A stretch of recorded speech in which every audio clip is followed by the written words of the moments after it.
Na hora extra dessa semana, você vai saber como o marketing pessoal pode ajudar o profissional a conquistar sucesso na carreira.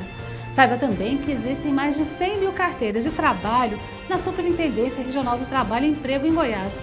Os solicitantes simplesmente não comparecem para buscar o documento. No quadro de entrevistas, nós vamos conversar com o advogado e jornalista Thiago Giacomo para falar sobre o mau uso das redes sociais virtuais no ambiente de trabalho. Aguardamos você!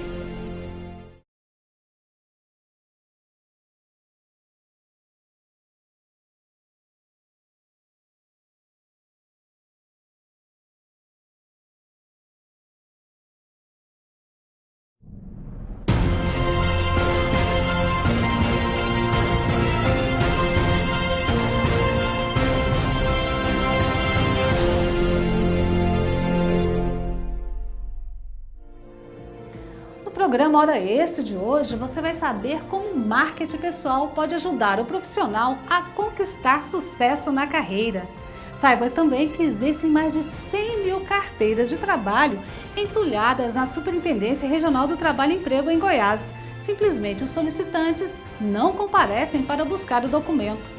E no bloco de entrevistas, o advogado e jornalista Thiago Giacomo fala sobre o mau uso das redes sociais virtuais no ambiente de trabalho e também sobre o boom do aplicativo WhatsApp nas corporações. Ora, esse está começando agora.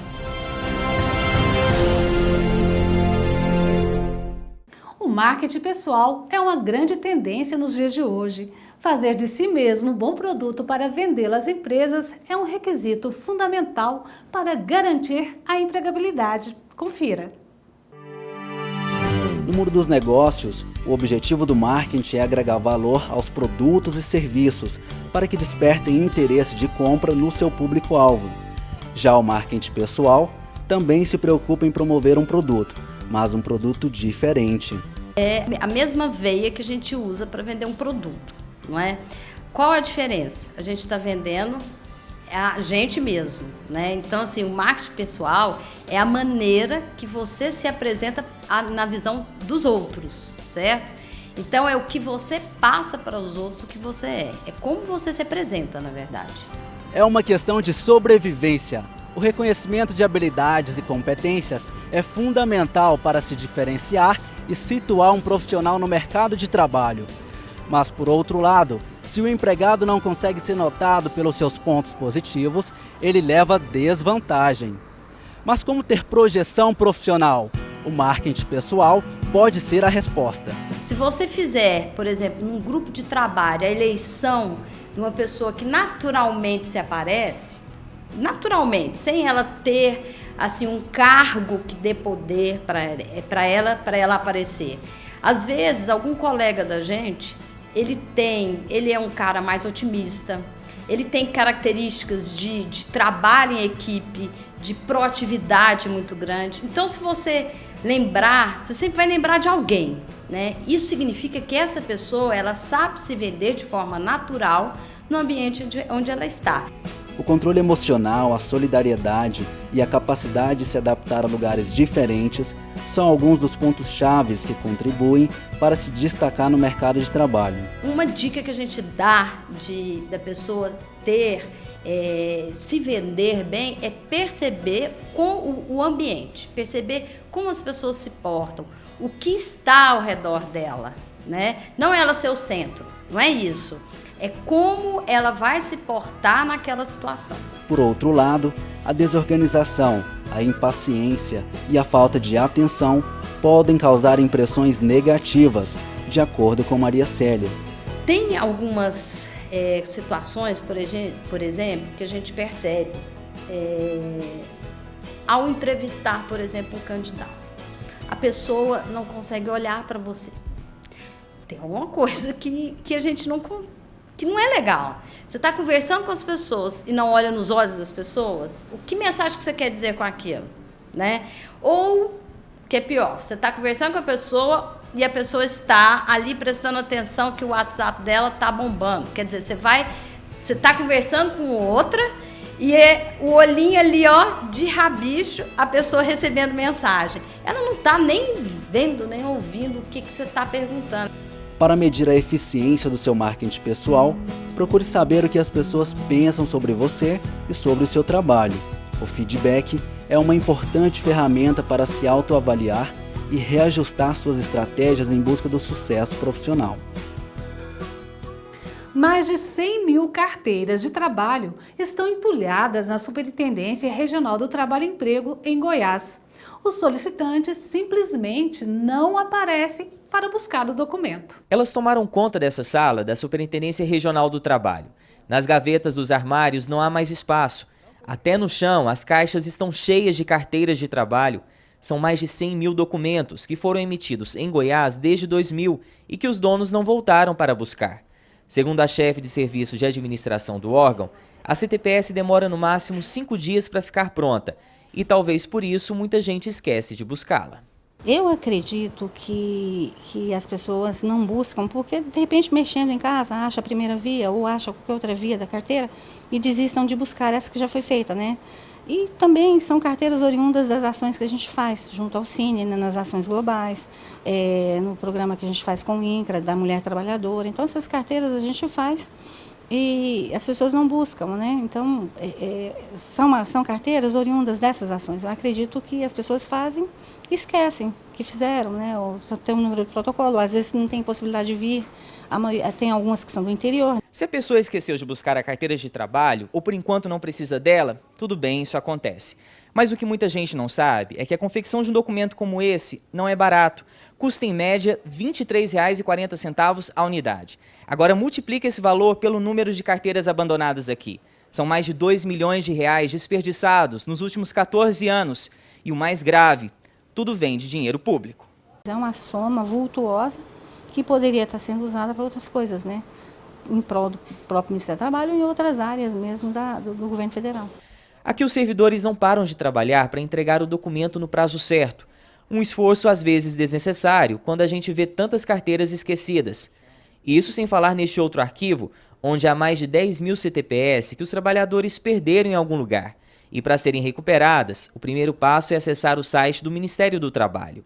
Com tantas carteiras entulhadas, a superintendência pede aos titulares que venham resgatá-las, já que desde o ano passado a pessoa não pode solicitar uma carteira nova se não retirar o documento pendente. A carteira de trabalho ela pode ser adquirida aqui, ser resgatada aqui na nossa agência na Rua 94, no setor sul, as que foram feitas aqui no Ministério.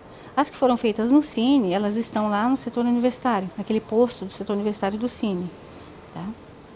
E basta a pessoa vir aqui com um documento, assina o protocolo, né, porque ela é entregue através de um protocolo, e leva a sua carteira para casa.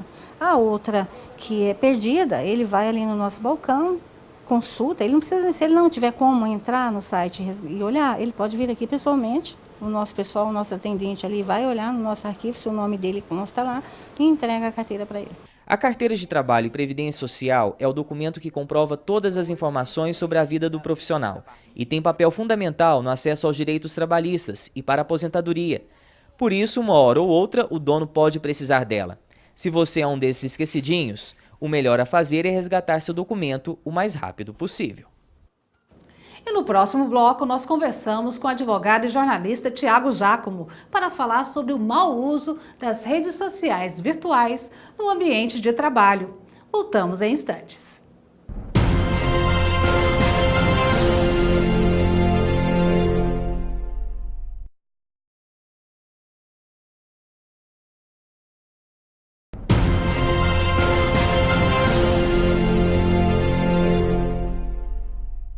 Na era da informação, as redes sociais virtuais e os meios telemáticos assumem enorme protagonismo. Cada vez mais estamos presentes no mundo virtual, sendo que a nossa conduta nesse ambiente pode gerar sérias consequências no mundo real. A nossa forma de interagir nas redes sociais pode gerar constrangimentos, seja pela exposição excessiva da imagem, seja pelo registro de ideias e posicionamentos inadequados ou pela invasão de privacidade. Constrangimento que tem consequências também nas relações de emprego.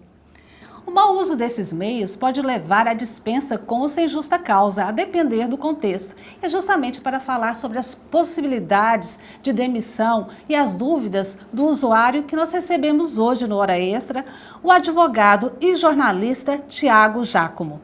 Tiago, seja bem-vindo à Hora Extra. Muito obrigado, eu agradeço imensamente pelo convite.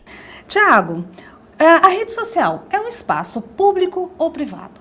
Pois é, essa é a primeira questão que é muito interessante nós esclarecermos para que outras dúvidas subsequentes a ela sejam esclarecidas em consequência, né? O que acontece é o seguinte, essa é a maior confusão que as pessoas têm, se é espaço público ou se é espaço privado. O espaço público é o espaço da lei, da norma, e sem ele nós não temos nem república e nem democracia. É ali que reside a ideia de tornar-se visível. O espaço privado é o espaço da vontade, do mando e do desmando, daquilo que eu quero, da forma como eu quero, aquilo que eu penso, sem que gere outras consequências. Então, se nós entendermos que o nosso comportamento nas redes sociais pode causar consequências, pode causar responsabilização, ou seja, a norma deve ser aplicada no caso de um comportamento inadequado, nós temos que entender que a rede social é um espaço público, porque gera consequência, gera responsabilidade a partir daquilo que publico, a partir da minha manifestação nesse ambiente. E o WhatsApp, a nova coqueluche, vamos dizer, dos usuários de internet, ele é público ou privado? Porque é um grupo restrito, né? Justamente. Isso tudo é uma zona nebulosa que o judiciário ainda está encarando, é algo novo, né, que nós estamos encarando, tanto o judiciário quanto os professores, doutrinadores. Ainda não existem muitas respostas a respeito disso, justamente por ser algo muito recente. Mas em relação ao WhatsApp, em relação a problemas trabalhistas, no último mês nós tivemos uma decisão judicial que tratou sobre isso, uma decisão proferida por uma juíza do Tribunal Regional do Trabalho de Brasília, da 10ª região, né? Em que uma empregada, ela criou um grupo no WhatsApp para ela e os colegas dela falarem do ambiente de trabalho, da empresa, do contexto do trabalho, né? E o empregador tomou conhecimento daquela conversa, daquelas publicações nesse grupo do WhatsApp e dispensou essa empregada por justa causa, por entender que aquelas publicações estavam atentando contra a honra da empresa. Pois bem, ela ajuizou uma reclamatória trabalhista contra essa empresa e, ao final, foi decidido por uma juíza de primeira instância que o WhatsApp se trata de um grupo fechado, de publicações privadas e, portanto, deveria prevalecer, naquele caso, a livre manifestação do pensamento da trabalhadora e dos demais colegas que ali participaram através das conversas. O comportamento em redes sociais é critério de seleção, de promoção e de dispensa? Na prática, sim. Hoje em dia, nós percebemos que durante as entrevistas, ou até ao encerramento das entrevistas, as empresas vão atrás da vida virtual dos candidatos. Elas fazem uma análise extra, buscam mais informações a respeito daquelas pessoas que estão tentando ser contratadas pela empresa, né? E o que nós percebemos é que muitas pessoas não têm essa noção de que fazendo um mau uso das redes sociais, elas podem estar produzindo prova contra si. Então, a empresa, ao entrevistar um candidato, ela busca, sim, nas redes sociais algumas informações a respeito do comportamento dele e já existe até pesquisas que mostram as principais falhas, aquilo que mais é combatido na hora de contratar. Ou seja, publicação inapropriada, foto bebendo ou usando droga, foto provocativa, publicações discriminatórias de cunho racista, de cunho homossexual,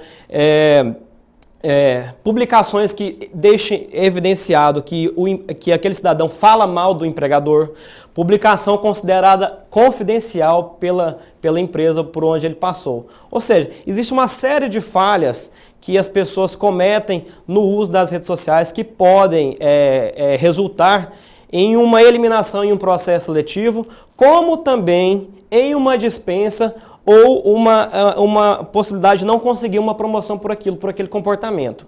Ou seja, nós falamos aqui no começo desses critérios que são para o caso de contratação, mas eles também são aplicados no caso de uma promoção ou de uma dispensa.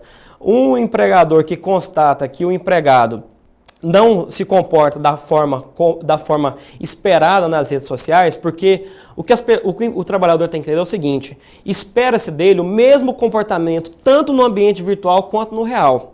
Apesar de ser dois mundos distintos, o comportamento tem que ser o mesmo. Não adianta você ser um excelente profissional enquanto você está ali trabalhando, se no mundo virtual, que é um espaço público, você não se comporta da forma esperada. Então, por isso que digo que essas publicações em redes sociais influenciam no critério de seleção, quando a pessoa está sendo entrevistada para adentrar, para ser contratada pela empresa, como no processo, a partir do momento que ele é empregado e que busca uma promoção, e até mesmo no processo de dispensa, né? As pessoas tendem a pensar, porque elas estão publicando, conversando sozinhas nos seus quartos, no seu ambiente doméstico, às vezes de achar que aquilo não está sendo visto por todos, e não vai ser analisado por todos. Justamente, eu acho que, como eu disse anteriormente, a primeira confusão é essa. As pessoas ainda não conseguiram entender que rede social é um espaço público e que, portanto, gera consequências a partir do que você publica, consequências legais.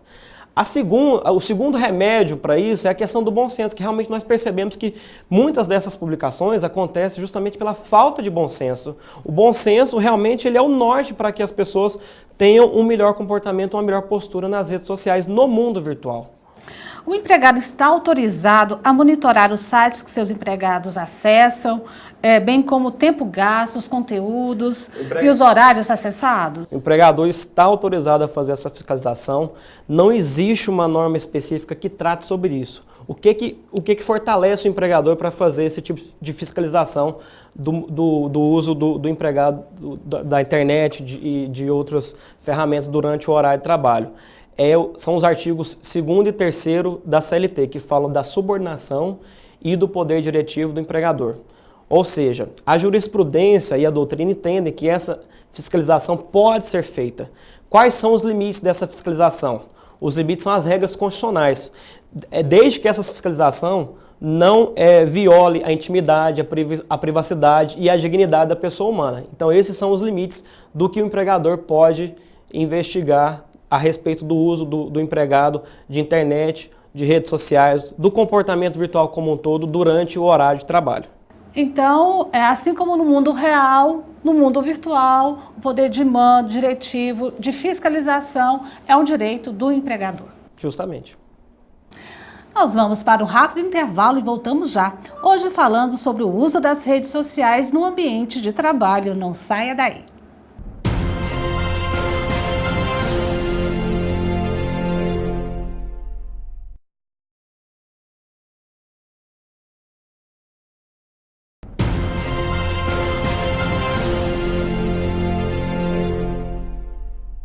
Nós estamos de volta com o nosso quadro de entrevistas, hoje recebendo o advogado e jornalista Tiago Giacomo para falar sobre o uso das redes sociais no ambiente de trabalho.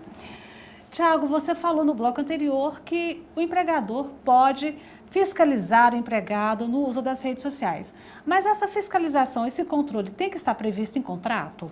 É o ideal, né? Porque é muito melhor você ter uma prova documental do que de qualquer outro tipo de prova, né? Então, a orientação é que o empregador insira essa previsão, seja através de um regimento interno, seja através de uma previsão no próprio contrato de trabalho, ou seja, documente essa previsão do que será cobrado do empregado. O empregador, ele pode acessar o e-mail corporativo do empregado, fiscalizar esse e-mail?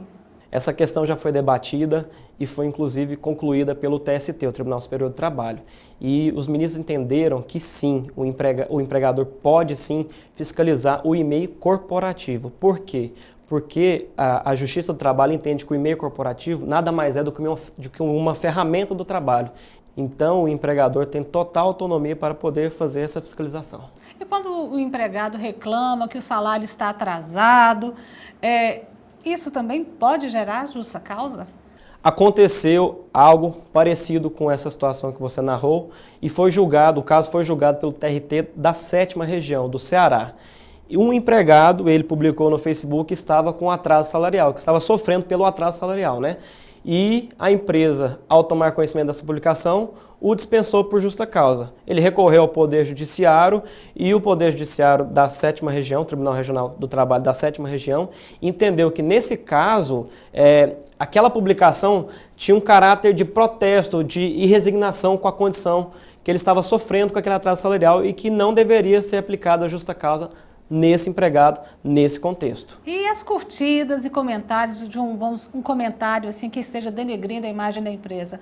Só o fato de curtir pode gerar justa causa? Também já existe julgado sobre isso, também foi apreciado no TRT da 15ª Região, São Paulo, Campinas. E o que acontece? Dois empregados, o primeiro publicou ofensas diretas ao empregador e o segundo curtiu essas ofensas, essas publicações e fez comentários que os julgadores entenderam como verdadeiras onomatopeias, ou seja, comentários que estavam incentivando ou concordando com aquelas críticas.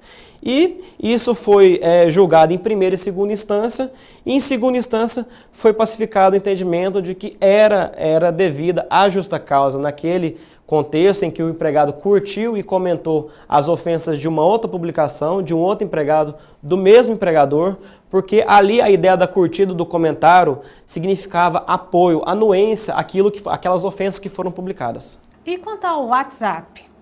Ele também passou a ser um dos meios mais utilizados, né, na vida pessoal e no trabalho. O mau uso do WhatsApp pode gerar justa causa, já que é um grupo privado, como já comentamos antes? Então, eu até escrevi um artigo sobre isso que trata da questão do WhatsApp e da justa causa. Mas quando eu falo WhatsApp, a gente pode entender como celular como um todo.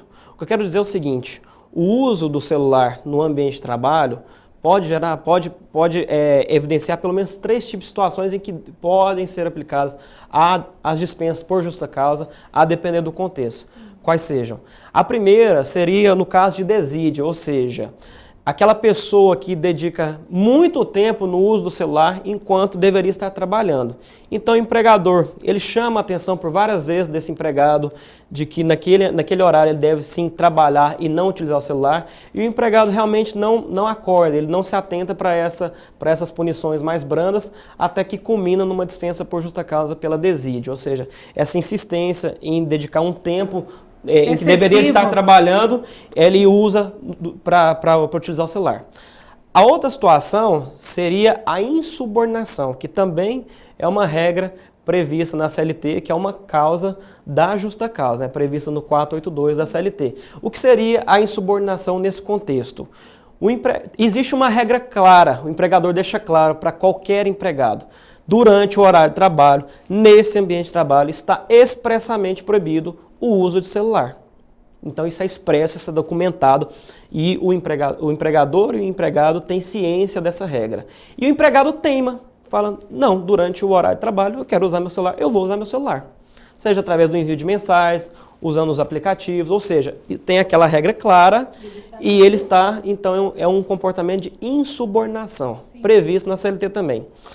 A outra possibilidade de dispensa por justa causa seria no caso de compartilhamento de documentos sigilosos do empregador. Isso pode ser feito através do WhatsApp ou de outro aplicativo dos smartphones e de outros meios telemáticos, né? Quando o empregado ele viola cláusula confidencial, documento confidencial da empresa, do empregador, e divulga isso através dessa ferramenta para outras pessoas. Também pode ser aplicado à justa causa nesse contexto.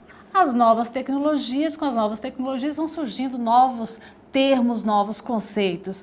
E um deles é a nomofobia. O que seria a nomofobia? Nomofobia é um conceito novo, ainda não é considerado uma patologia, ou seja, uma doença, mas é algo que já está sendo estudado por médicos e por outros profissionais. O que seria a nomofobia? Seria a angústia, o sentimento de sofrimento por estar sem acesso, sem contato a celular, à internet, a redes sociais. A palavra vem do inglês, significa no mobile phobia, ou seja, sem telefone gerando fobia. Então, isso ainda não é uma doença, mas já é um comportamento que nós constatamos em vários ambientes e que está sendo estudado. Bom, para finalizar, nosso tempo acabou.